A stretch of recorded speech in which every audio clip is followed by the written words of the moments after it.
Hello, I'm Jessica, and I'm going to be performing a demonstration on trach suctioning and also a trach replacement.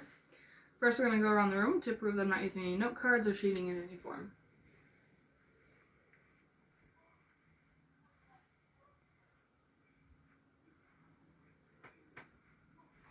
Alright, the first thing that we're going to do is check the doctor's orders and patient chart.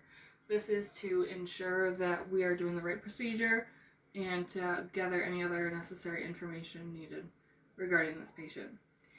Next, we would provide a privacy in the setting as a closed door. Following that, we would do hand hygiene with either washing our hands or sanitizer. Alright, after this, we would introduce ourselves and then we'll go from there. Hello, I'm Jessica. I'm going to be your student nurse. Can I see your name tag? Can I have your name and date of birth? Kendra Weber 11095. Alright, and this is also once again to prove that there's no hidden information on this nice little tag. Okay. Alright, do you know what we're doing today? No. No? Alright. We're going to suction your trach and also replace it because you have a lot of mucus buildup today. Alright? Okay. So we gathered all our information, our equipment that we're going to need. And have you had this one before? Yes. Okay. I'm still going to talk you step through step just to get the process going. Okay. If at any point in time you feel like anxiety or you can't breathe, you can either tap my arm or give me some kind of sign to stop and I'll stop. Okay? Okay. Alright. So first what we're going to do is, this is my makeshift oxygen because I don't have one here. So what we do is we would make sure the oxygen's good. This is also suction. We're kind of pretending that it's both right now. For the oxygen, we want to get an ambu bag and set that at the bedside so it's right where we need it. For the suction, we want to turn it on 80 to 120. And then we will go from there. Alright. This next step, what we're going to do is get normal disposable gloves because we want to check the suction to make sure that it's actually doing its job. So we already set it to 80 and 120. You want to put gloves on because you don't really want to touch this because there's been things sucked up in here and you don't want that. So you just kind of put your thumb over it, make sure it's suctioning, and then set it on the bed in a good position. Put it over me, actually. In most settings, this is actually behind the patient, so it's a lot easier. Alright, this would not touch the sterile field.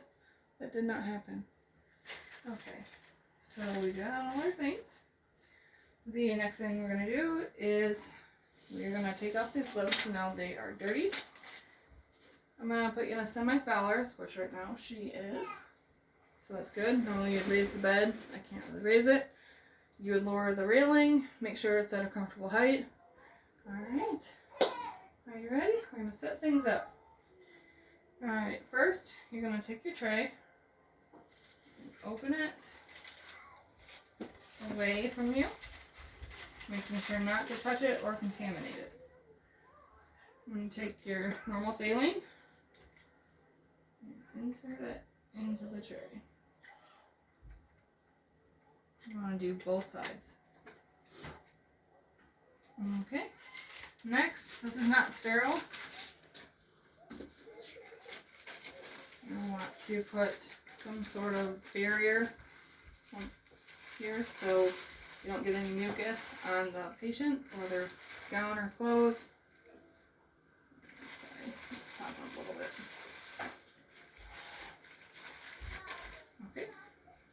Alright, and from there, you grab the sterile gloves. If you want to get a little closer, so I can demonstrate how to put these on. Right, these are just other important things that I've gathered. So you want to open this away and make sure that it does not fold back. If it folds back, it is no longer sterile. Okay. So you don't want to actually touch the glove. You can touch this spot because this part will be touching your skin, so it'll not be sterile. I'm going to grab the fingers because this is sterile and this is not, so you can go like this. I'm going to put them on.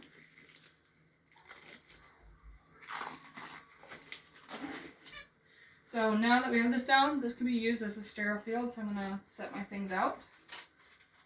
So I'm going to set this, and come with 2 Q-tips that we will put in that normal saline.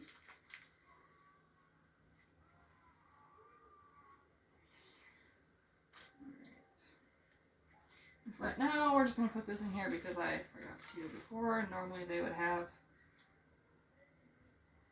gauze behind it. So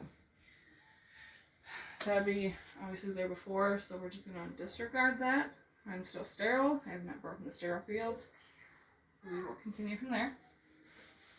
Alright, in the dominant hand, we will want to grab the section 2. And then with our non-dominant hand, that will be the not clean hand, we are going to attach to the section.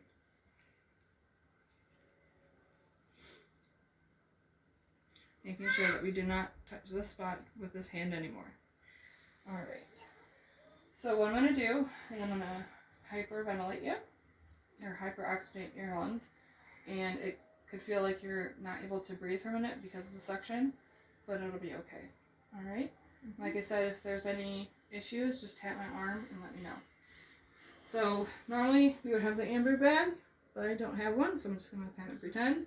We would attach it, and then we would do 3 to 6 breaths. So we're going to go in and out. In and out. In and out. And we would remove this, set it down, take this, making sure that we dipped it in our normal saline to kind of lube it up a little bit.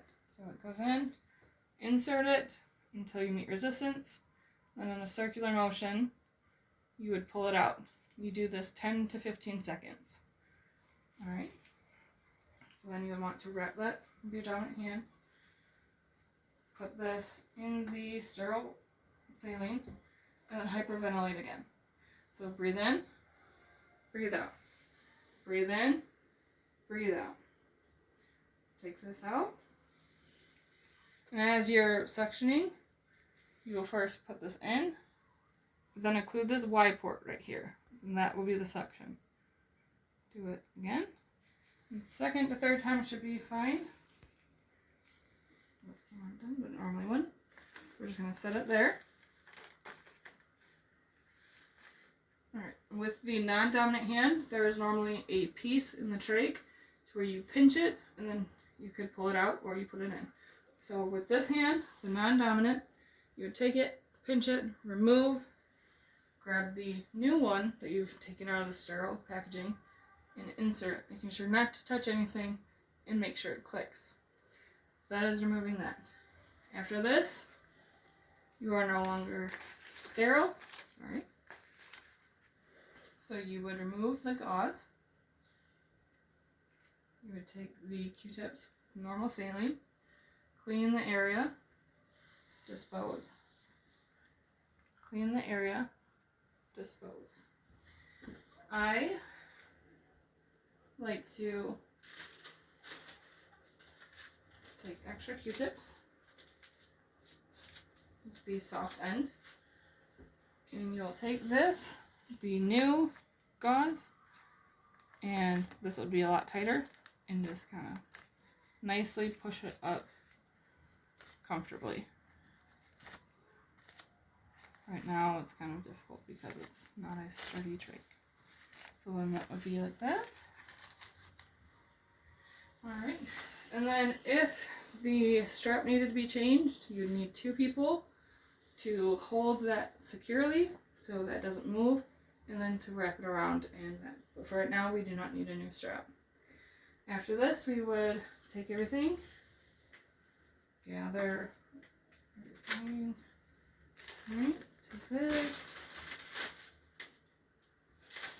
And then we would make sure our patient is comfortable, that they're not in any pain, that they don't need anything else. We would document our findings, and then we would check our patient in 30 minutes. Thank you.